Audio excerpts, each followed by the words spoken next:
itu shotnya tipis dulu. Ya keliru ya. Jangan sampai dia langsung tebal, karena hurufnya kan tebal, huruf shot. Nggak ada huruf tipis di situ. Ihdinas li, ihdinas li. Jadi s-nya langsung tebal. S. Nah, waalaikumsalam. Jadi s-nya langsung tebal. Ya, menebalkannya dari kof tadi belajarnya. Kos, posisi rahangnya sama. Kos, bukan kos. Kalau kos menjadi sin. Ya, ihdinas li, ihdinas li. Jangan nasi. Kalau nasi berarti tipis kemudian tebal, karena sinnya karena shotnya dari kasroh dia bunyinya sudah beda, menjadi tipis dan tebal. Nasi salah di s-nya, sedangkan sli-nya udah bagus ya. Nah, maka huruf tasydid shod itu adalah dua huruf yang sama, shod sukun dan shod berharokat kasroh di situ. Ya, jadi harus tebal langsung. Ihdinasli, ihdinasli, jangan nas tapi nasi. Ya. Yang peka telinganya, pendengarannya pasti tahu ini mana sin, mana shod. Nah, maka cara pengucapannya shotnya dari kof tadi belajarnya ya. Ko naik dia, ko turun, langsung sambungkan ke shot. Kos pangkal lidah masih naik, kos so. Sekarang dengan dikasrohkan, kos li. Jadi nggak perlu pakai mulut ya. Si ini salah satu kesalahan juga dalam penyebutan huruf shot dengan mulut monyong. Kosi, kosu, ya, kosu. Itu jadi harus bisa mengangkat pangkal lidah. Jangan sampai cuma sebatas membulatkan mulut, jadi bunyinya ya so. Bunyinya aja so tapi nggak tebal, cuma sebatas so, nggak tebal.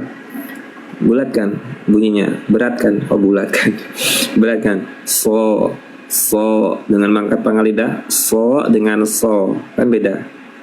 Ya. So dengan so, ko, ri, nah kof. Kalau kasroh berkurang ketebalannya dengan qi. Mustaqim cukup, jangan mustaqim, qim.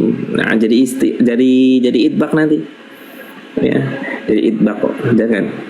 Dia istilah dan infitah. Ya, istilah dan infitah, bukan istilah dan idbak kok. Kalau istilah dan idbak kok yang 4 tadi hurufnya. Shad, dot, wa dengan wa. Ya. Ketika kasroh itu memang harus berbeda. Li. Terus yang dot li, yang shad sli, yang to li. Jadi jangan sama dengan huruf yang lainnya. Keempat huruf itu harus berbeda dengan huruf-huruf yang serupa. Sin, yang dal, yang ta, dan dal. Jadi harus berbeda ya, jangan sampai disamakan. Oke, pas jam 12. Terima kasih, jazakumullah khairan sudah hadir.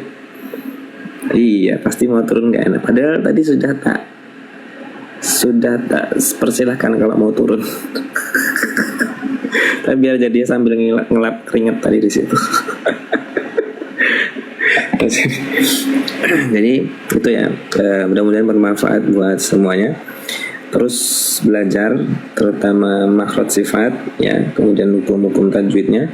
Baru jangan lupa talaki sama guru-gurunya ya, talaki sama guru-gurunya biar tidak sia-sia dari hasil pembelajaran materinya, tahu makhraj sifat hurufnya, tapi cara bacanya ngawur ya. Ada yang mengatakan bahwasanya huruf ta ketika berharokat hamzahnya hilang ya. Jangan. Huruf yang huruf-huruf itu mempunyai sifat yang selalu nempel. yang mempunyai sifat yang selalu nempel, jadi jangan sampai dibuang sifatnya. Dalam kondisi apapun, fathah, kasroh, domah, sukun, ya semuanya ngikut, ya. Jadi jangan sampai hilang sebagian sifatnya. Nah, ada huruf yang harus dihindari makhrajnya, yaitu makhrajnya sifatnya, yaitu huruf H. Huruf H itu ada satu sifat yang memang terpisah, di situ nggak ada, di buku nggak ada. Jadi ada yang namanya sifat khofa tadi ya, tersembunyi. Jadi kalau dia biasanya yang paling banyak terjadi itu ketika dia pas waktu sukun. Pas ketika dia sukun itu innallah hilang. Allah, mana sifat rokhwahnya, nggak ada. Innallah ada, nah itu H sering dilupakan, sering hilang, atau bahkan tertukar dengan huruf H. Nah, makanya pentingnya kita itu belajar makhraj dan sifat, kemudian dipraktekkan, ditalakikan sama guru-gurunya, supaya mungkin dari apa yang sudah kita pelajari kemudian dipraktekkan ke cara bacanya. Ain, nah ini nanti nggak jadi tidur kita. Ain itu mudah ya, tenggorokan, jangan sampai ditekan berlebihan sehingga bunyinya berat, ya, dia ringan aja, Untuk tawasud atau sifatnya yang mengalir itu tergantung tempo cara bacanya, pelan, cepat, atau sedang cara baca Al-Qur'annya. Contoh, la ta'budu ma gimana sih suratnya ya? Wala antum abiduna ma a'bud, atau mau dicepetin wala antum abiduna ma a'bud, segitu aja. Jadi kan masalah tawasud, rokhawah atau bainiyah itu tergantung sama tempo bacaan. Nah, huruf ain jangan berlebihan menekan sehingga bunyinya jadi atau bahkan kalau fathah di huruf sebelumnya atau harokat di huruf sebelumnya itu membawa pengaruh ke huruf ain. Contoh, la hamzanya sudah beda tuh, harusnya senyum, la menjadi la nah, huruf ainnya kan berubah menjadi tebal, la jangan la budu. Karena yang dapat kadang enggak, yaitu harus dilatih. Nggak ada cara lain kecuali sering belajar, sering berlatih. Saya untuk huruf dot, sob, bo, po 4 itu kurang lebih 3 bulan lebih baru dapat. Setelah 3 bulan lebih dapat itu, setelah sekian tahun ya, kalau nggak salah berapa tahun gitu, ternyata masih salah. Ternyata masih salah, ditalakikan sama guru. Dulu awalnya ya dibenarkan, ya dulu awalnya ia dibenarkan dengan cara membacanya seperti ini, so, bo, po, lo. Dulu seperti itu bacanya. Makanya ketika membaca berlatih itu sakit di sini. Karena berat pengucapannya. Nah, setelah sekian lama memakai itu, huruf yang seperti itu cara bacanya, sodikin, udah seperti itu tuh. Setahun lebih mungkin ya, lupa saya. Lagi sama guru, kenapa kayak gitu sodnya? Kenapa kayak gitu dotnya? Ulangi, dikurangi. Nah, jadi menurut beliau itu sudah berlebihan, ya, bunyinya sudah berlebihan, dan itu tidak keluar. Bunyinya harus keluar, ya, bunyinya harus keluar. So bukan so gelam, ditelan bunyinya. Kemana? Ke jalan yang benar, ke jalan yang sesat. Jadi dikeluarkan bunyinya. So jangan sampai ditelan so berat, akhirnya nanti capek. Ya, jadi harus sering memang talaki sama guru-gurunya, terserah dimanapun berada, kita bisa memposisikan sama yang ngoreksi ya. Dan jangan ini satu kesalahan juga buat teman-teman atau buat saya juga, kita sering kesana kemari sama ustadz-ustadz yang lain. Jangan sampai membandingkan, loh kemarin kata si ini nggak kayak gini. Nah itu salah ya.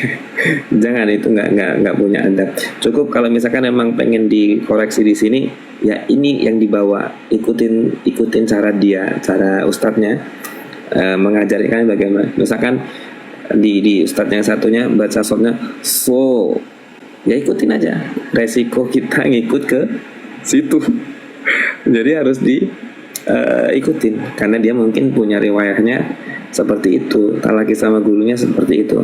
Karena setiap guru itu masalah ketebalan huruf itu berbeda-beda ya. Tapi kalau maksud sifat insya Allah sama semua ya, tergantung cara membacanya lagi. Nah makanya kita ini tidak cukup dengan belajar membaca dari buku ya, dari buku aja kita baca, oh huruf hamzah itu sifatnya ini. Lalu prakteknya itu seperti apa? Itu beda-beda gurunya. Nah jadi jangan sampai membanding-bandingkan. Selama memang itu benar secara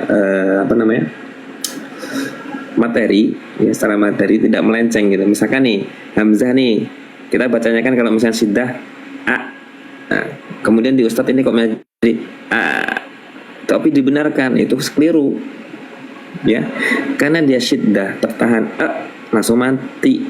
Nah ketika kita membaca menjadi tapi kok dibenarkan aja, atau memang kurang teliti bisa jadi.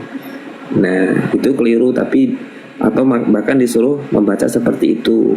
Atau yang seperti tadi huruf ta ketika dia berharokat hamesnya hilang, nah itu keliru. Ya kita bisa berargumen kalau misalkan memang seperti itu, tapi ya jangan terang-terangan juga sebenarnya. Ikutin aja. Tapi kalau argumennya gini aja, kalau misalkan memang ada seperti itu, bukannya itu adalah sifat lazimah. Ya sifat lazimah itu sifat yang selalu menempel pada huruf tersebut.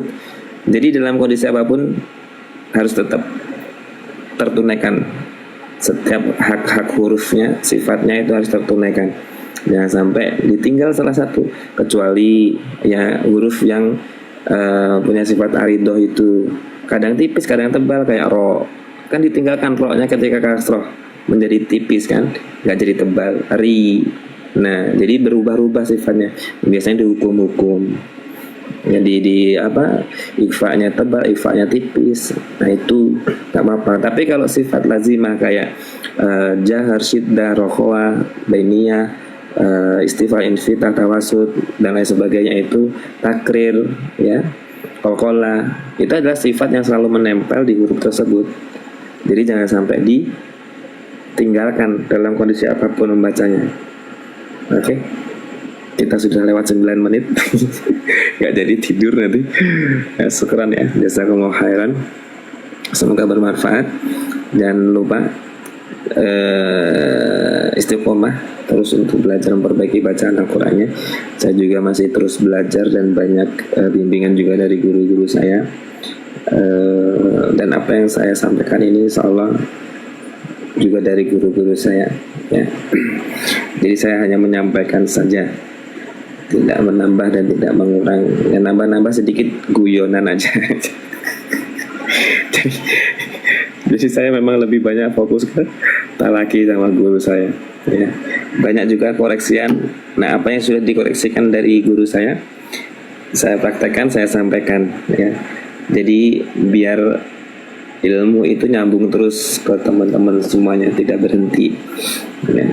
Tinggal nanti cara prakteknya gimana, dilatih terus ya. Saya juga masih belajar, dilatih terus. Oke. Terima kasih. Syukran, jazakumullah khairan. Semoga semuanya sehat dan istiqomah untuk terus belajarnya dimanapun berada. Semoga Allah berikan kemudahan dalam semua urusan. Amin ya rabbal alamin. Subhanakallahumma bihamdika asyhadu an la ilaha illa anta astaghfiruka wa atubu ilaik. Assalamualaikum warahmatullahi wabarakatuh. Tak turun ya. Kak wabarakatuh. Dewi. Terima kasih Ustadz. Sami-sami. Udah tidur. Amin. Assalamualaikum. Mana nih matinya, mana? Kok nggak ada ya? Oh, di pojok. Aku ngajari bang,